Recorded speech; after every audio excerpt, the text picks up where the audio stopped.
Tá fáilte rómha chuirde an Féidir Leat.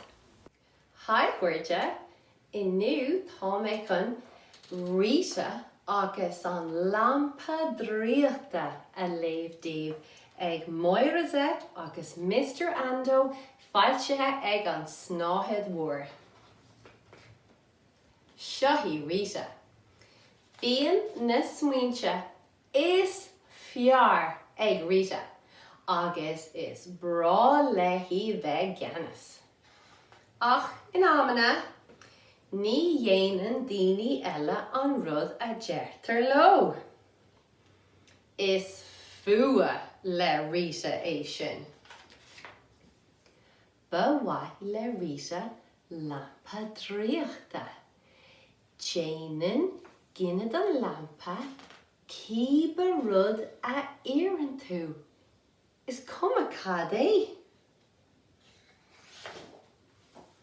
Má tá carpe dríochta wet an sin, alachas am, bé sé agat. Más mín leat pálás ómhór ag lonrú le hóra, sin alachasí, bé sé ród. Más má leat bia agus seodra agus éadaí galánta.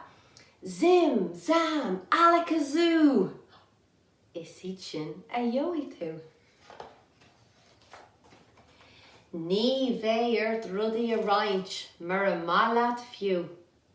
Is cuma cad a hílann daoine eile. Ach, bí níos mú ná máistir amháin ag ginnad nach mian. Bíon leoga. Freagraíonn ginnad do cíbe duine a chuimlíonn an lampa. Agus má éireann duine eile sclávaí, alachas am, bé sé an.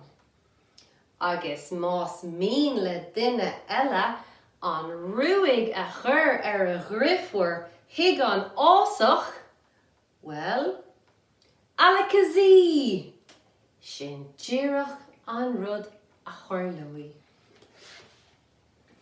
Zim, zam, alachasú. Cén deire a bheith leis?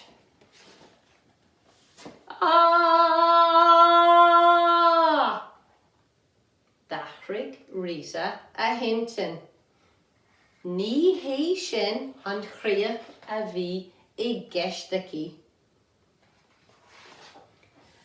Ach, dá ndéantha duine eile guí, alachas am, go mbeidh ar Rita rudaí a roinnt I gcónaí.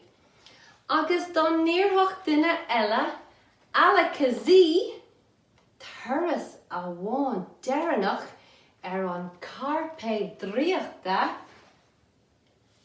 Coní do thuirte bhaile a rís, zim, zam, alachasú. Well, bheadh sin tharbór. Mar cábhas, Féidir go mbíonn smaointe móra ag dreathóracha beaga chomh Rita agus an lampa dríochta. Tá súlagam gur bhainseamh taithne bheas a chuirde. Anis tá tórann linn chun féilechán ealaíonna a haspáint doin. Hi chuirde is mis tórann agus níl tá mé chun féilechán popper a dhéanamh. I dtís caiid tú an popper a fila I leat. Mar seo.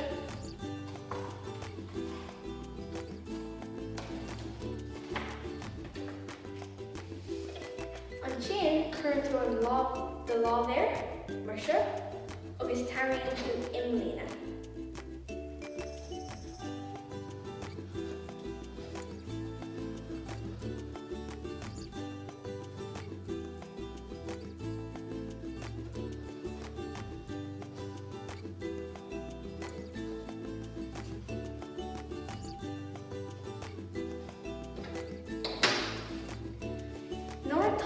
sin déanta tógann tú de scissor agus ghearann tú amach é.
Sin nuair tá sé críicne go bhí amach mar seo agus tá leis scíthán déanta agat. An sin tugann tú piece of paper eile mar seo tá mé úsáid aráiste. Agus dhéanann tú tracht mar seo. Rud ag mar seo.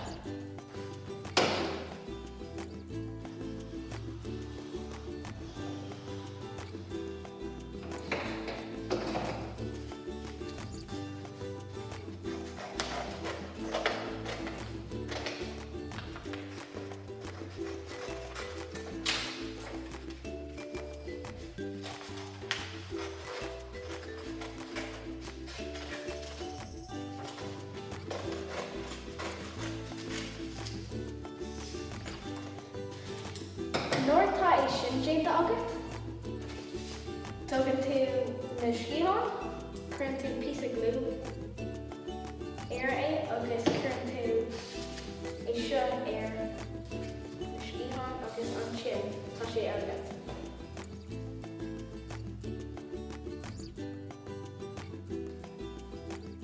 Seo é curb an bhéalacán agus seo é scíthán an bhéalacán. Agus tá rudaí agam chun é an bhaisiú. Tá marker agam, tá glitter orga agam, tá líróid ulan agam, agus tá cleite ildáte agam. Tá ag na cleite agus an glitter agáis. Ar dús, tá ag chun na cleite a chur ar na scíthán.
An sin tá mé cin an glitter a chur ar an chur.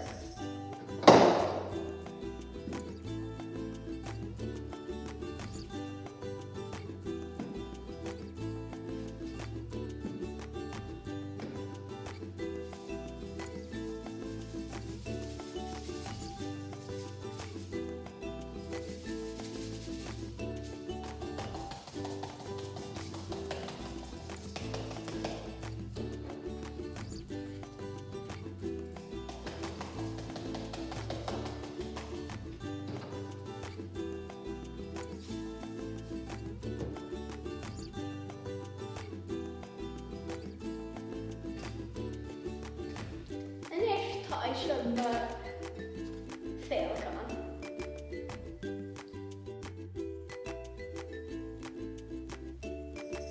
Tá go leor bailí éagsúil le chun iad a bhaisiú.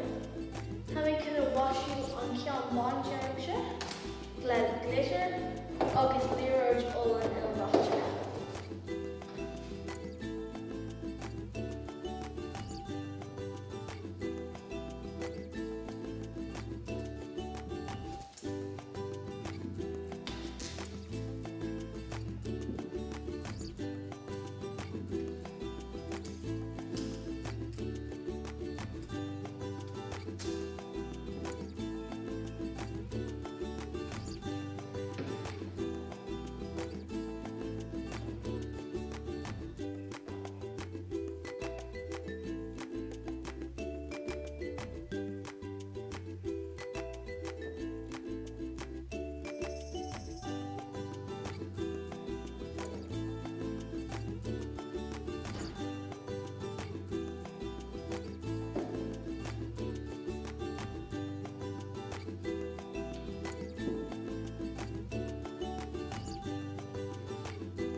We'll shake all in.